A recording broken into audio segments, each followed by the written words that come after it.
We have a question that says we have a bakery and there is a loaf of bread that weighs 480 grams at least. All right. And it has, so that's our minimum. So it has to be less than or equal to that. And we have a mean of 500 grams.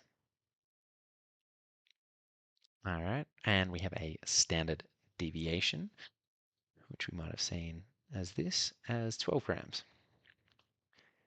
So the question's asking, what's the probability if it's a uniform distribution or normally distributed, not uniform, that it's under the advertised weight? So if we plot it out, I always like to draw these while I'm solving the question. But if we've got this value here, that 480, our mean is 500, and the question's asking, what's this probability here? It's calculator assumed, it's 2 marks. Really importantly, I would write these two things at the top, just so you understand what's going on. And let's put it into the calculator. So in this case, let's go to main and we will go to interactive. We'll go to our distributions. It's continuous and it's normal. So the value that we were, oh, sorry.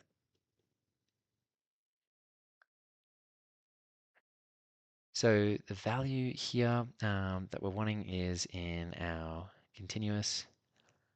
So our lower bound, so we need it as the continuous or the cumulative distribution function because it's lots of them all added up together.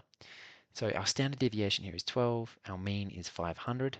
Now at the lower bound, we've got to say it's negative infinity. So we've got to hunt down the infinity symbol. We've got to put a minus sign in front of that. And then the upper bound is going to be 480. So that's why it's really nice to draw these graphs so you can figure out what to put in the calculator. So if we hit equal here, and so we can just write what we're putting into the calculator on the piece of paper for the marker. So importantly, we can say, let me write that out properly. So we can say norm CDF, and we'll let the marker know it's negative infinity 480, 12, and 500. All right, and then we can say that that is equal to 0.04779, and then just let the marker know what is happening in plain words. So the question here was asking, what is the probability that Sarah receives a loaf under the advertised weight?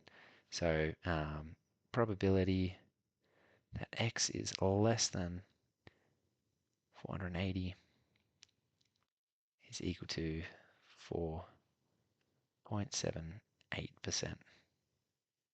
There we go. That's the 2 marks for part A. So really, the best part of that is to use the calculator. Okay, so part B here, part B is going to ask, all right, given that the loaf was not below the advertised weight, what are the chances it was at least 510 grams? So originally, when we had our probability here, it was this whole area was equal to 100%. Okay, um, so now we're saying actually it's only going to be this area that's equal to 100%. So there's a formula for this. The probability of A, given that B has already happened, is equal to the probability of A and B divided by the probability of B.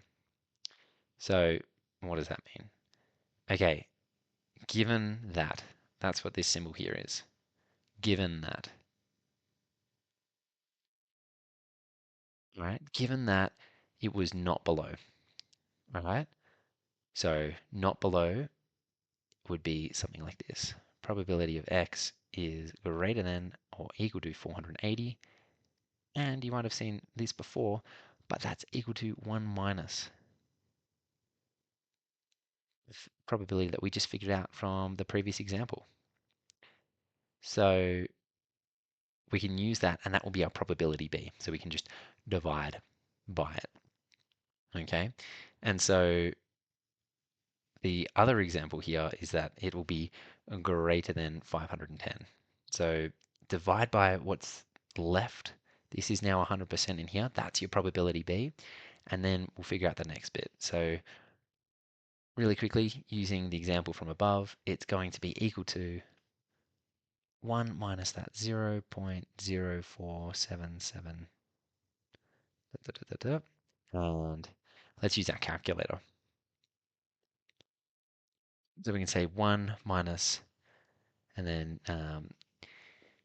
where is the button? Answer. So you can just either drag the top there or use answer. So that is now equal to 95%. So 0.9522. So the probability that x is greater than 510, given that x is less than, is also greater than 480, right? We're almost there. We can say that that is equal to the probability of x being greater than 510 divided by 0.9522.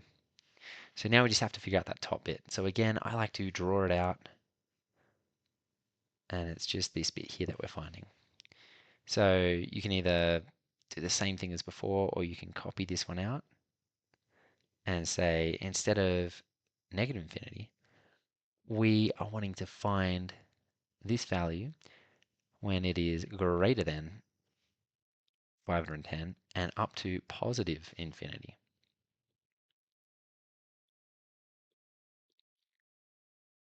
And then we can hit enter, and that's equal to this value here, 0.2023. Use calc. And then finally, we can write our final equation. So x is greater than or equal to 510, given that x is already greater than or equal to 480. And that there, as we say, is 0.2023, all divided by that 0.95 what we figured out earlier. And that is equal to, so let's put that value here, that value down here, and that's equal to 0.2124. And then we can just round it. So we can say it's approximately equal to 21.2%, and we can let them know that it's 3 significant figures. Or you can write sig fig. Okay, so the next part is going to be part C. And that's asking us what's the probability that at least three people had loaves greater than 510. So I guess in this example here, we're given that there are 4 people in total, and our probability is like what's the probability that 3 of them get greater than 510. So basically it started off as a normal distribution function, and now it's ended up being a binomial. So now we have a number, and we also have the probability of success, and that is equal to the probability of x is greater than or equal to 510. Okay, and so that there is going to be, if we write it out, that there is going to be a 0.2023. So we have to let the market know that this is a binomial. So we're going to use a different variable here. We're going to say y is a binomial probability distribution with our value of n being equal to 4 and our probability of success being equal to 0.2023. Okay, so now to figure this out, we can say what's the probability of our binomial variable such that it is greater than or equal to 3, because the question's asking at least 3 people. So at least normally means greater than or equal to. Oh, sorry, greater than or less than. And when we put that in,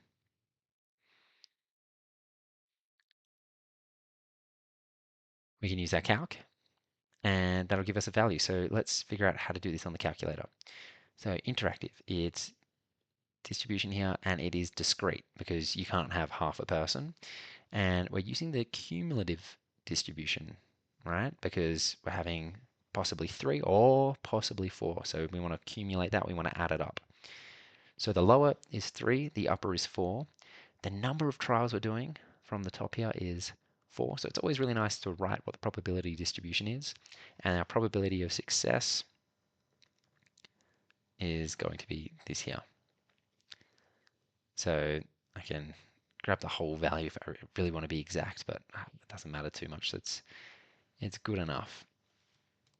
So when we put this in, we can say that finally the probability that y is greater than or equal to 3 is equal to 0.028 dot dot dot dot, and that is equal to, and then if you just hit the times, right, it automatically fills in the answer. So again, if I just hit that times 100, I get that 2.81%, and it's 3 significant figures.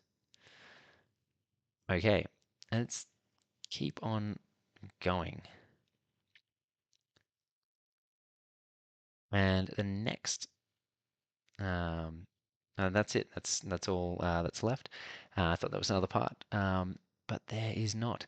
So yeah, I guess that's really important to use the calculator to make your life a lot easier. It's impossible to do it with the first parts, but for the second part, you can do it. I would not recommend it. It takes way too much time. So just use the calculator. So much easier.